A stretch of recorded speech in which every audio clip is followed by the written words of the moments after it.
સુરત લસકાણા વિસ્તારથી રિક્ષામાં બેઠેલા દંપતી રિક્ષામાં 5 લાખના દાગીના ભરેલી બેગ ભૂલી જતા પોલીસે સીસીટીવી કેમેરાની મદદથી મેળવી આપ્યા હતા। સુરત પોલીસ દ્વારા શહેરમાં ઠેર ઠેર સીસીટીવી કેમેરા લગાડવામાં આવ્યા છે।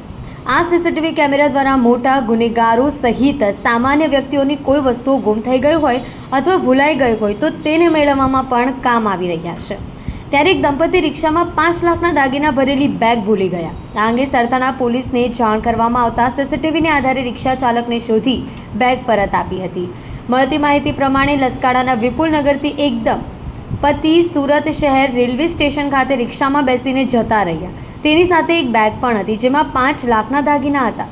રેલવે સ્ટેશન પહોંચ્યા બાદ આ દાગીના ભરેલી બેગ રિક્ષામાં જ ભૂલાઈ ગઈ હતી। 5 લાખના દાગીના ભરેલી બેગ ન મળતા દંપતી ચિંતામાં મુકાઈ ગયું હતું। ત્યારબાદ આ અંગે સરથાણા પોલીસમાં જાણ કરવામાં આવી હતી।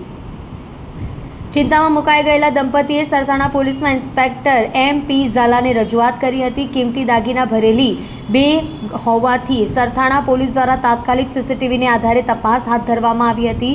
સીસીટીવી તપાસ કરીને જે રિક્ષામાં બેગ ભૂલાઈ ગઈ હતી તે રિક્ષા ચાલક સુધી પહોંચ્યા। રિક્ષા ચાલકનો સંપર્ક કરી તેની પાસેથી બેગને પરત લેવામાં આવી। ત્યારબાદ આ બે દંપતીને પરત કરવામાં આવી હતી, જેથી દંપતીએ પોલીસનો આભાર વ્યક્ત કર્યો હતો।